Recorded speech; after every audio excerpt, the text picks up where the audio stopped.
I have with me Jeff Ross-Bain. He's a principal with Ross-Bain Building. He's a professional engineer, member of the ASHRAE 189.1 committee. Committee is charged with development of a national standard for the design of high-performance green buildings. Jeff, thank you very much for joining us. Thank you for asking me to be here.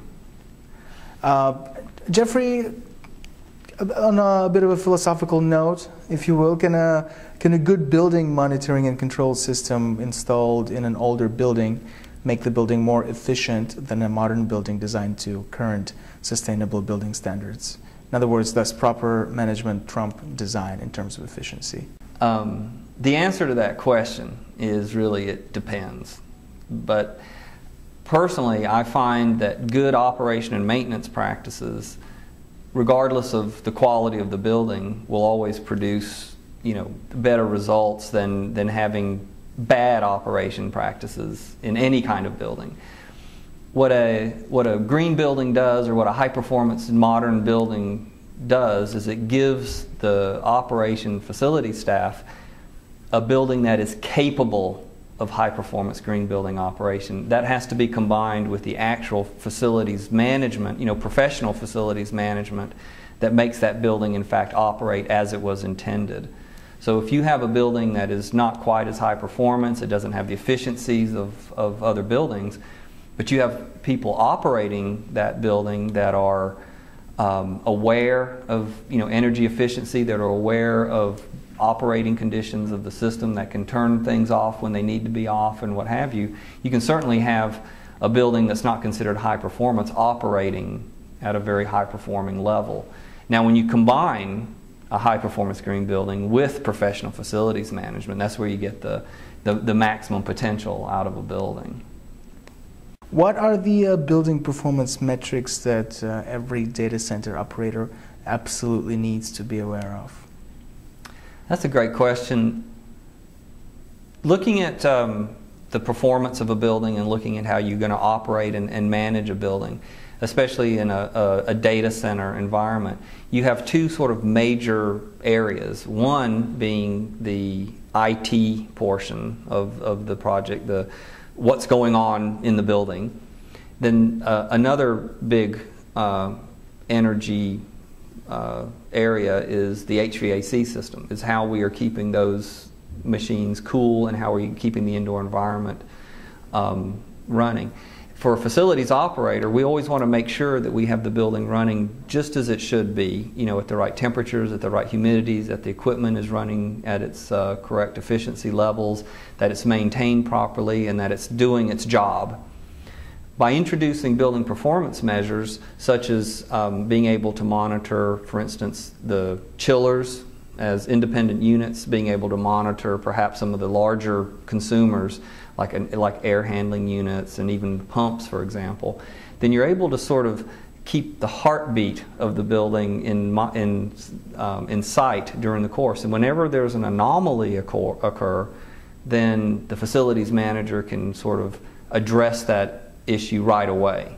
And so I think it's important that we be able to distinguish the large energy uses between the building to be able to monitor those.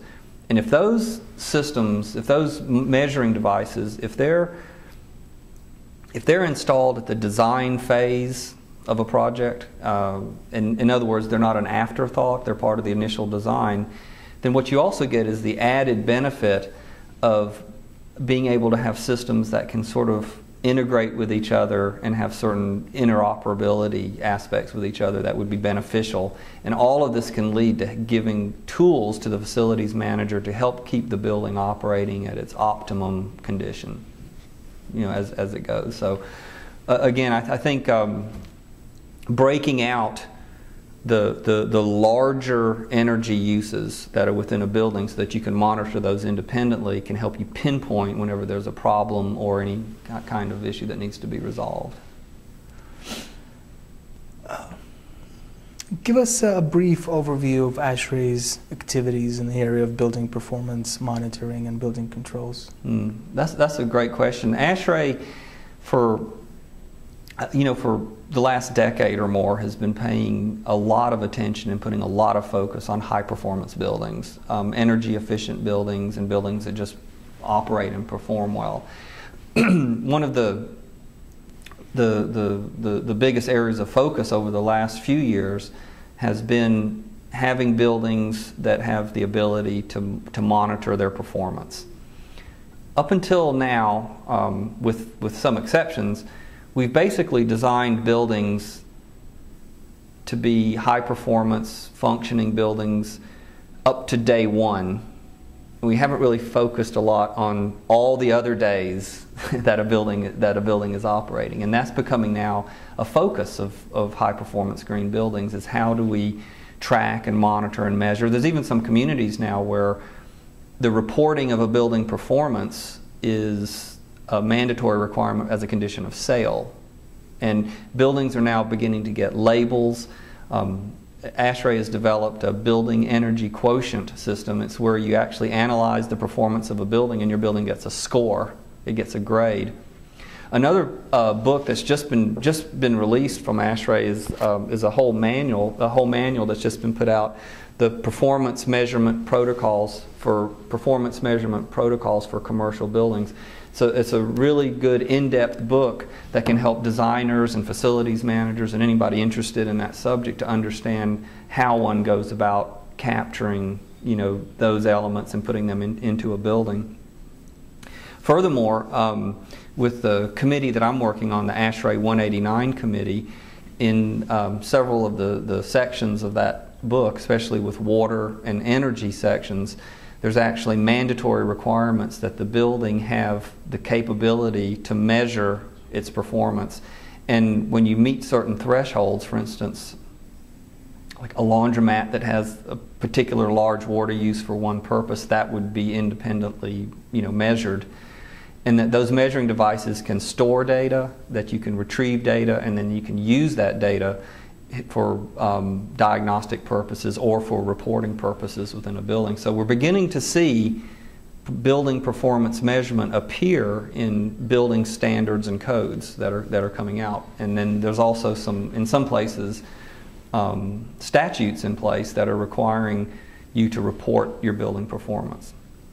It has some, in the real estate market, it has some people nervous because now we're actually beginning to get a report card for a building. It's like getting a food label. We're able to see how a building performs. You can see how one building performs against another. That has previously not been available now.